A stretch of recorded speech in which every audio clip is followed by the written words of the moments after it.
কোরআনে আল্লাহ একথাও বলে দিলেন, ওয়াইদা কামু ইলাস সালাতি কামু কুসালা ইউরাউনান নাসা ওয়ালা ইয়াযকুরুনাল্লাহা ইল্লা কালিলা। সুবহানাল্লাহ পড়েন। মুনাফিকরা যখন মানুষকে দেখানোর জন্য নামাজে যায়, ওই নামাজে তাদের ইখলাস নাই, ওই নামাজের ভেতরে তাদের কোনো খুশু খুদু নাই, ওই নামাজের ভেতরে আছে শুধু অলসতা। ওই নামাজে কি আছে? কিন্তু আমরা যখন নামাজে যাই আমাদের অলসতা আছে? আমরা নামাজ পড়লে আমাদের হৃদয়টারে সজীব করে দেয় কে? আমরা উযু করলে আমাদের মনটাকে চাঙ্গা করে দেয় কে? আমরা মসজিদে ঢুকলে হৃদয়টাকে প্রাণবন্ত করে দেয় কে? মুমিন তো নামাজে গেলে চাঙ্গা হয়, মুমিন ওযু করলে চাঙ্গা হয়। বিষ্ণু ঈসা ইসলাম বললেন, ইয়াকিদু শাইতানু আলা কাফিয়াতি রাসি আহাদিকুম ইদা নাম। খেয়াল করে শুনবেন লক্ষ্মীপুরের ভাইরা, চমৎকার একটা হাদিস। আমরা যখন ঘুমোতে যাই, শয়তান আমাদের প্রত্যেকের মাথার পিছনে 3টা অলসতার গিট মারে। কয়টা? আওয়াজ করে বলেন। 3টা অলসতার গিট মারে। ইয়াকিদু শাইতানু আলা কাফিয়াতি রাসি আহাদিকুম সালাসা উকাব। 3টা গিট মারে যখন আমরা ঘুমোতে যাই। অলসতার 3টা গিট মেরে আমাদের কানের সামনে এসে ফিসফিস করে মন্ত্র পড়তে থাকে, আলাইসা লাইলুন তাওয়িলুন ফারকুদ, আলাইসা লাইলুন তাওয়িলুন ফারকুদ। বিশাল লম্বা রাত, ঘুমাও, অনেক সময় আছে, ঘুমাও। রাত 5টা বেজে যাচ্ছে, তাহাজ্জুদের সময় শেষ হয়ে যাচ্ছে, তখনও শয়তান বলে রাত অনেক লম্বা, ঘুমাও। ফজরের সময় পার হয়ে যাচ্ছে, সূর্য উঠে যাচ্ছে, শয়তান বলে আলাইসা লাইলুন তাওয়িলুন ফারকুদ, এখনো অনেক সময় আছে, লম্বা লম্বা লম্বা চৌড়া রাত পড়ে আছে, তুমি ঘুমাও। বিশ্বনবী বললেন, ফাইনিস্তাইকাযা ওয়া যাকারাল্লাহ ইনহাল্লাত উকদা। আমার উম্মতের কেউ যখন ঘুম থেকে জেগে ঘুম থেকে ওঠার দোয়া পড়া শুরু করে দেয়, অলসতার প্রথম গিটটা সাথে সাথে খুলে দেয় কে?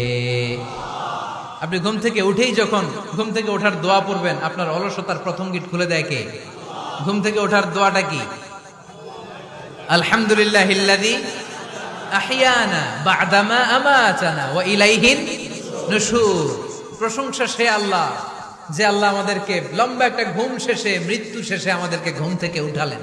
এই দোয়াটা পড়ার সাথে সাথে শয়তান যে 3টা গিট মারছে, ওই 3টার একটা খুলে দেয় কে?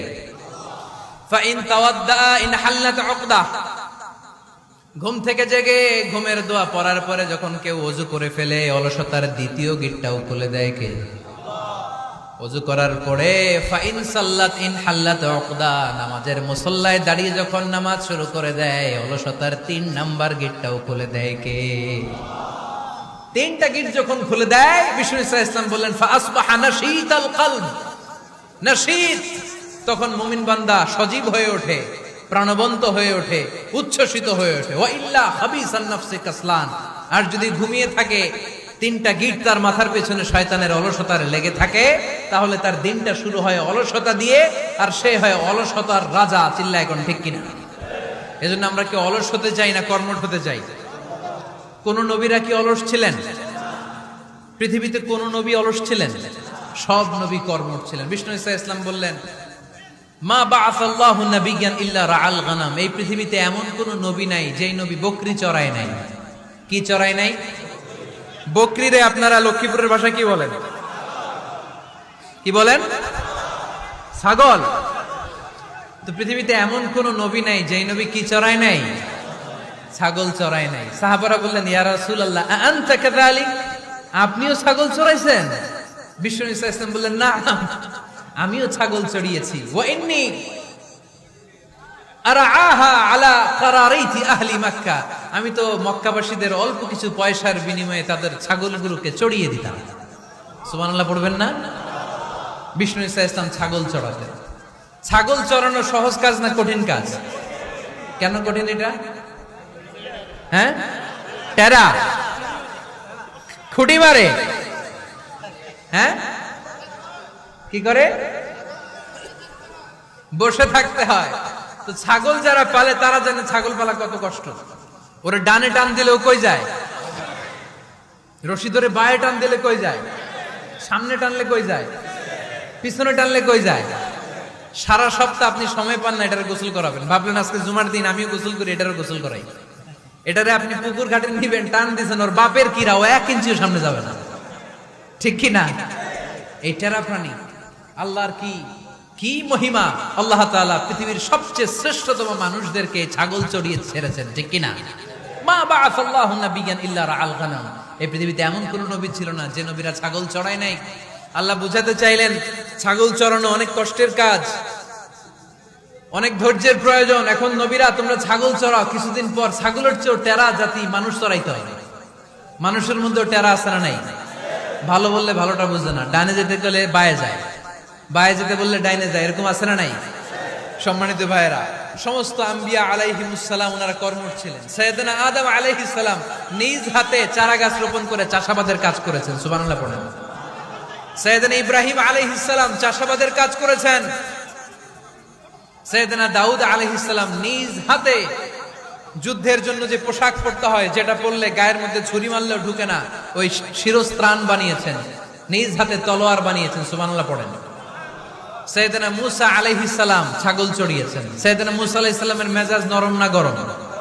নবীদের মধ্যে সবচেয়ে বেশি মেজাজওয়ালা নবী ছিলেন মূসা আলাইহিস সালাম। উনিও 8 থেকে 10 বছর সাইয়েদনা শুআয়ব আলাইহিস সালামের এরিয়াতে ছাগল চড়িয়েছেন। চিল্লায় বলেন সুবহানাল্লাহ। এজন্য নবীরা যেহেতু কাজ করেছেন, কর্মঠ ছিলেন, আমরাও কর্মঠ হব, ঠিক কি না? সাহাবারাও কর্মঠ ছিলেন, বিশ্বনবীর সাহাবারাও ব্যবসা করতেন। সাইয়েদনা আবু বকরের বিশাল ব্যবসা প্রতিষ্ঠান ছিল, সুবহানাল্লাহ পড়েন। আপনারা হজ উমরা করেছেন কে কে দেখি? করছেন? মাশাআল্লাহ। যারা করে নাই আল্লাহ তাদেরকে আল্লাহর ঘর জিয়ারতের তুমি নসিব করো। বিশ্বনবীর মাকবারার সামনে দাঁড়িয়ে আমরা যেন সালাম পেশ করতে পারি, তুমি নসিব করো। বাইতুল্লাহ শরীফে এবং মসজিদ নববীতে আমরা যেন সালাত আদায় করতে পারে, আল্লাহ তুমি নসিব করো। সাইয়েদনা আবু বকর রাদিয়াল্লাহু তাআলা আনহুর ব্যবসা প্রতিষ্ঠান ছিল মক্কার কাবা ঘরের পাশেই। উনার ব্যবসা প্রতিষ্ঠানগুলো যেখানে ছিল ঠিক ওইখানেই সৌদি সরকার এখন শপিং মল বানিয়ে দিয়েছে, মাতজার আবু বকর। মক্কা শহরের যেখানে বহিরাগতরা এসে ওখানে ছাগল, ওখানে ঘোড়া, উট এগুলো রাখতো, আস্তাবল রাখতো, ঘোড়া আর উট যেখানে রাখা হতো ঠিক ওই জায়গায় সৌদি সরকার ওটার পার্কিং লট বানাই দিচ্ছে। মানে যেখানে আগে সাহাবাদের ব্যবসার জায়গা, ওইখানে বর্তমানে শপিং মল। যেখানে আগের সময়কাল সাহাবারা উট আর ঘোড়া রেখে বাঁধতো, ওইখানে এখন গাড়ি ঘোড়া রাখার ব্যবস্থা করা হয়েছে।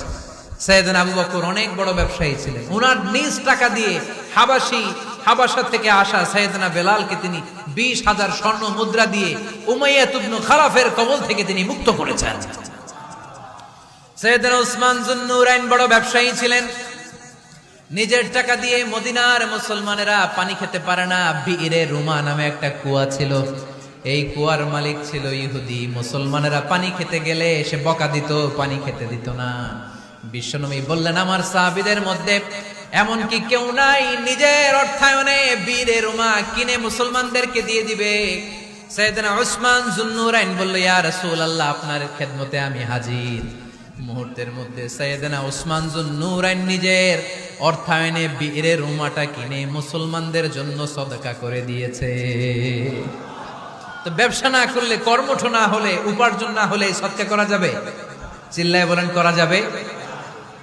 সুনানে তিরমিজির বর্ণনা, বিষ্ণু ঈসা ইসলাম মক্কা থেকে যত সাহাবারা হিজরত করে মদিনায় এসেছে, মদিনাতে কোন না কোন সাহাবার সাথে বিশ্বনবী ভ্রাতৃত্বের বন্ধনে আবদ্ধ করে দিয়েছে, সুবহানাল্লাহ পড়েন। এজন্য মক্কা থেকে যারা এসেছে এদেরকে বলে মুহাজির, এদেরকে কি বলে? আর মদিনায় যারা ছিল এদেরকে বলে আনসার, এদেরকে কি বলে? আওয়াজ করে উত্তরে দিবেন। মক্কা থেকে যারা এসেছে তাদের নাম, আর যারা মদিনার সাহাবী তাদের নাম আনসার। আজকে এই মাহফিলে লক্ষ্মীপুর এর বাইরে থেকে কারা কারা আসছেন দেখি?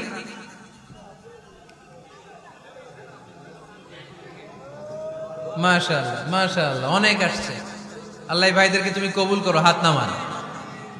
এই যে লক্ষ্মীপুরের বাইরে থেকে যে ভাইরা আসছে তারা লক্ষ্মীপুরের মেহমান, ঠিক কিনা? মক্কা থেকে হিজরত করে যে সমস্ত সাহাবারা এসেছিল তারা ছিল মদিনার মেহমান। বিশ্বনবী এক এক মক্কার সাহাবীকে মদিনার এক এক সাহাবীর সাথে ভ্রাতৃত্বের বন্ধনে আবদ্ধ করে দিলেন। আব্দুর রহমান ইবনে আউফ রাদিয়াল্লাহু তাআলা আনহু উনার সাথে ভ্রাতৃত্বের বন্ধনে যে সাহাবীকে বিশ্বনবী আবদ্ধ করে দিলেন, ওনার নাম হচ্ছে সাদ ইবনে রাবিয়া। কি নাম? মদিনার অনেক বড় ব্যবসায়ী। বিশ্বনবী বললেন, ও আব্দুর রহমান ইবনে আউফ, সম্পদ ছেড়ে দিয়ে, পরিবার ছেড়ে দিয়ে, স্থাবর অস্থাবর সব ছেড়ে দিয়ে আল্লাহ রাসূলের ভালোবাসায় মক্কা থেকে মদিনায় এসেছো। মদিনায় তোমার চিন্তা নাই, সাদ ইবনে রবিকে আমি তোমার ভাই বানিয়ে দিলাম। সাদ ইবনে রবি তোমার আপন ভাইয়ের মতো। সাদ ইবনে রবি বলল, আব্দুর রহমান, জীবনে তোমারে কোনোদিন দেখি নাই, তোমারে আমি চিনি না, তোমার নাম শুনি নাই, কিন্তু বিশ্বনবী তো তোমার দায়িত্ব আমাকে দিয়েছে। আমার চেয়ে বড় ধনী এই মদিনার মধ্যে দ্বিতীয় কেউ নাই। আজ থেকে তুমি আমার ভাই, আজ থেকে তুমি আমার কি? আল্লাহ আমাকে যত সম্পত্তি দান করেছে তার অর্ধেক সম্পত্তি আমি তোমার নামে দিয়ে দিলাম। ও আব্দুর রহমান ইবনে আউফ, শুধু তাই নয়, রব্বুল আলামিন আমাকে দুইজন স্ত্রী দিয়েছে। কয়জন? তুমি দেখো আমার কোন স্ত্রীকে তোমার বেশি ভালো লাগে, যার নাম তুমি বলবে সাথে সাথে আমি তারে তালাক দিয়ে দিব। তার ইদ্যত পালন শেষে তুমি তাকে বিয়ে করে তোমার সাথে নিয়ে যাবা। সুবহানাল্লাহ। কারণ বিশ্বনবী তোমার দায়িত্ব আমার কাছে দিয়েছে, তুমি আমার ভাই।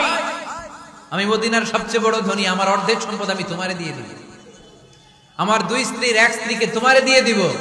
সাইয়েদনা আব্দুর রহমান ইবনে আউফ এই কথা শুনে অবাক হলেন। অবাক হয়ে উনিও এক অবাক কথা বললেন। উনি বললেন, লা হাজাতা লি ফি ইয়া আখি, ও আমার প্রাণের ভাই, তোমার কথা শুনে আমার হৃদয়টা ভরে গিয়েছে, কিন্তু তোমার সম্পদেরও দরকার আমার নাই, তোমার স্ত্রীরও দরকার আমার নাই। বারাকাল্লাহু ফি মালিক ওয়া লি আহলিক, আল্লাহ তোমার মালেও বরকত দেখ, তোমার সম্পদেও বরকত দেখ। তুমি শুধু একটু কষ্ট করবা। কি কষ্ট? দুল্লানি আলা সুক, show me the way to the market. তুমি মদিনায় কোনো মার্কেট আছে কিনা, শপিং মল আছে কিনা, ব্যবসা প্রতিষ্ঠান আছে কিনা আমারে দেখায় দাও। সুবহানাল্লাহ পড়ো। আমরা হইলে কি করতাম? লক্ষ্মীপুরে যারা আসছে এদের একজনকে যদি বলা হয়, ভাই আপনি এখন থেকে লক্ষ্মীপুরের ভাই, আমার অর্ধেক সম্পদ আপনারা দিয়ে দেব, কি করবে? পায়ের উপর পা তুলে খাবে আর বলবে, কি আনন্দ আকাশে বাতাসে। ঠিক কিনা? এরপর যদি বলি, ভাই আমার দুই বউ, যেটারে সুন্দর লাগে বলেন তালাক দিয়ে দেই, নিয়ে যান, কি বলবে? কি আনন্দ আকাশে বাতাস। আল্লাহ রাসূলের সাহাবী আব্দুর রহমান ইবনে আউফ বললেন, লা হাজাতা লি ফি, আমার দরকার নাই। দুল্লানি আলা সুক, just show me the way to market. এখানে মার্কেট কই আছে দেখায় দাও। অবাক হয়ে গেলেন সাদ বিন রবি, বললেন, ও আব্দুর রহমান ইবনে আউফ, ঠিক আছে, তুমি যদি নিতে না চাও তোমারে আমি জোর জবরদস্তি করব না। শুনে রাখো, মদিনাতে ইহুদিদের কয়নুকার একটা বাজার আছে। এই কথা বলার সাথে সাথে আব্দুর রহমান ইবনে আউফ চলে গেলেন। এর পরের দিন অল্প কিছু পনির আর ঘি দিয়ে ব্যবসা শুরু করলেন। পনির আর ঘিয়ের ব্যবসা করতে করতে করতে করতে ব্যবসায় তিনি এত লাভ করলেন, উনি বললেন, আমি যদি কখনো মদিনার বালুর মধ্যে হাত দিতাম, ওই বালুটারও সোনা বানায় দিত কে? দুল্লানি আলা সুক। লক্ষ্মীপুরের কর্মঠ যুবক ভাইয়েরা, এ আব্দুর রহমান ইবনে আউফ আমাদের প্রেরণা। উনি অন্যের ঘাড়ে পাড়া দিয়ে খেতে চায় নাই, আরেকজনের উপর ডিপেন্ডেন্ট বা নির্ভরশীল হতে চায় নাই। তিনি স্বাবলম্বী হওয়ার শিক্ষা, লেসন কিয়ামত পর্যন্ত গোটা বিশ্বের যুবকদের জন্য রেখে গিয়েছে। চিল্লায় বলো ঠিক কিনা? দুল্লানি আলা সুক, show me the way to market. Market কোথায় দেখাও। পনির আর ঘি নিয়ে ব্যবসা করতে করতে কয়েক মাসের ব্যবধানে ইতিহাস সাক্ষী সাইয়েদনা আব্দুর রহমান ইবনে আউফ মদিনার বিশাল বড় বিজনেস ম্যাগনেটে পরিণত হয়ে গেলেন। চিল্লায় পড়েন আল্লাহু আকবার। এজন্য ব্যবসার ভিতরে বরকত ঢুকিয়ে দিয়েছে কে? বিষ্ণু বললেন, আত-তাজিরা সাদুকাল আমিন মা'আন নাবিয়্যিন ওয়াস সিদ্দীকিন ওয়াশ শুহাদাই ওয়াস সালিহিন। আমানতদার ব্যবসায়ী তারা সাধারণ কোনো মানুষ নয়, কিয়ামতের দিন নবীদের সাথে হাসর হয়ে যাবে। আপনারা যারা ব্যবসা করেন, এটা সাধারণ বিষয় নয়। বিষ্ণু সাল্লাল্লাহু আলাইহি ওয়াসাল্লাম নিজেও ব্যবসায়ী ছিলেন।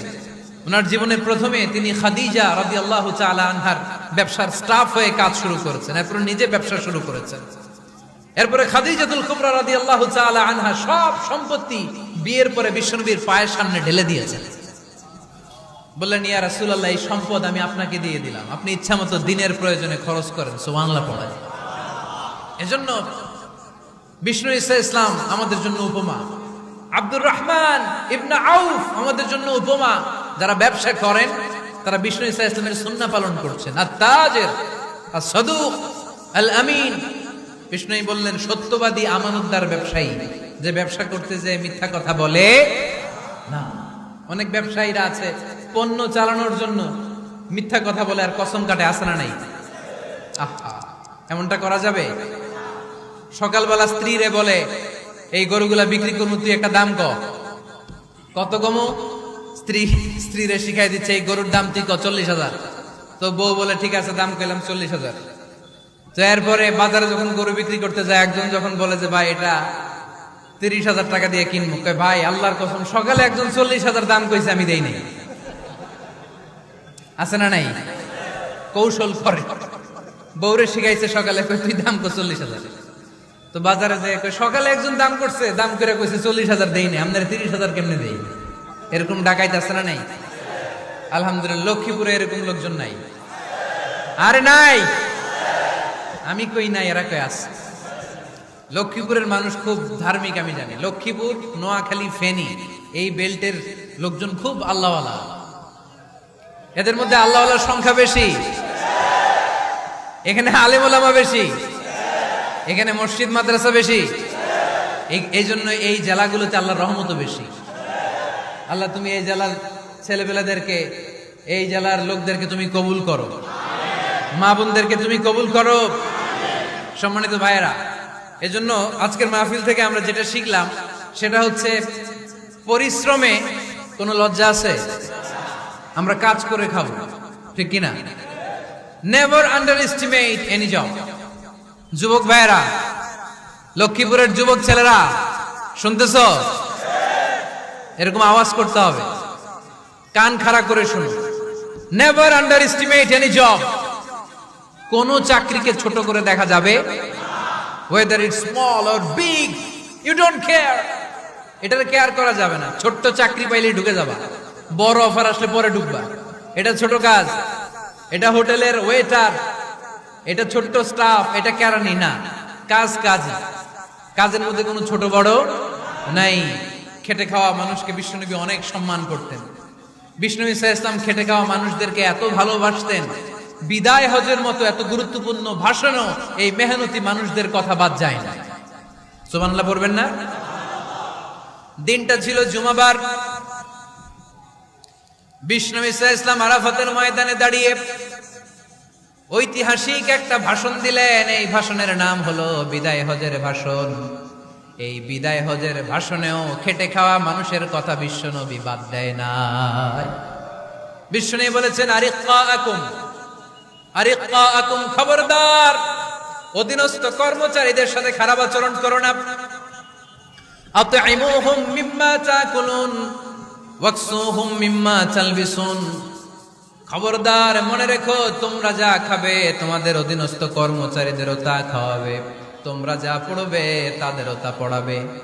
বিশ্বনবী শেষ নিঃশ্বাস ত্যাগ করে যাওয়ার আগে যেই কয়েকটা কথা বলেছিলেন তার মধ্যে মেহনতি মানুষদের জন্য কথা আছে রাড়াই। বিষ্ণু ঈসা ইসলাম যখন শেষ নিঃশ্বাস ত্যাগ করবেন, তিনি বলেছিলেন আসসালাত আসসালাত, উম্মতেরা নামাজ নামাজ নামাজ ছেড়ে দিও না, নামাজ তরক করো না, নামাজ কাজা করো না। আর বলেছিলেন ওমা মালাকাত আইমানুকুম, অধীনস্থ কর্মচারীদের সাথে খবরদার খারাপ আচরণ করো না। যারা কর্মচারীদের সাথে খারাপ আচরণ করে, যারা মানুষের কাছ থেকে শ্রম নিয়ে কাজ করিয়ে টাকা দেয় না, কিয়ামতের দিন তাদের বিরুদ্ধে মামলা দায়ের করবে কে? কে করবে? হাদিসে কুদসি সাক্ষী বিষ্ণু ঈসা ইসলাম বলেন, আল্লাহ তাআলা ফরমান আনা খাসমুহুম সালাসাতুন আনা খাসমুহুম ইয়াউমাল কিয়ামা।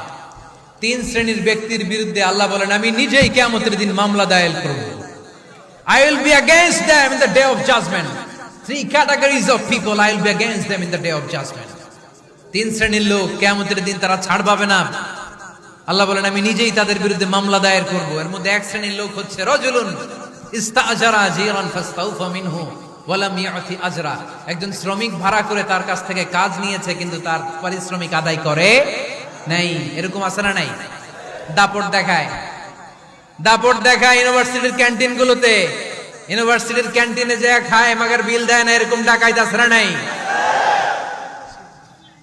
চায়ের দোকানে চা খেয়ে পরে দিমু বিল দেয় না, আছে না নাই? দোকানে যে পণ্য কিনে বিল দেয় না, পরে দিমু, আছে না নাই?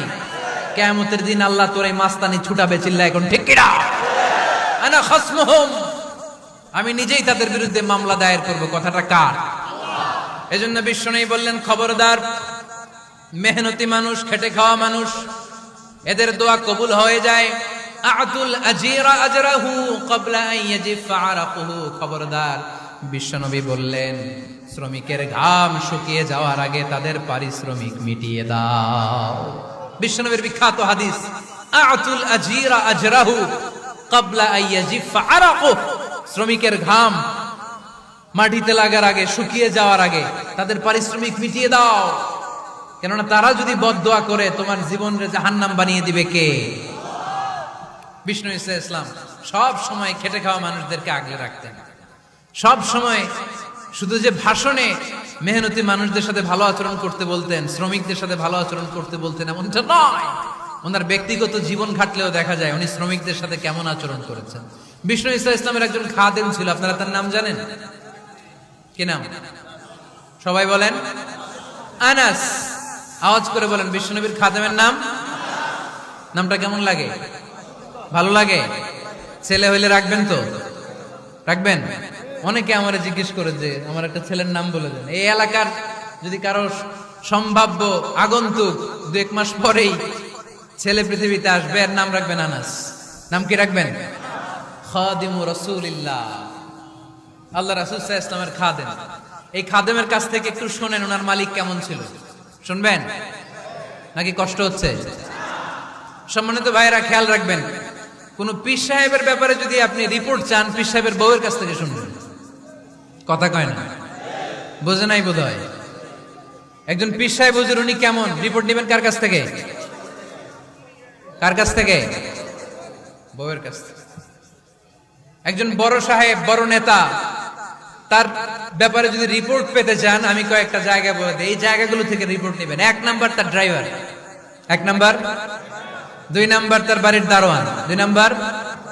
3 নাম্বার তার খাদেম, 3 নাম্বার। 4 নাম্বার তার ঘরের কাজের মেয়ে, 4 নাম্বার। এদের কাছ থেকে আসল রিপোর্ট পাওয়া যায়, ঠিক কিনা?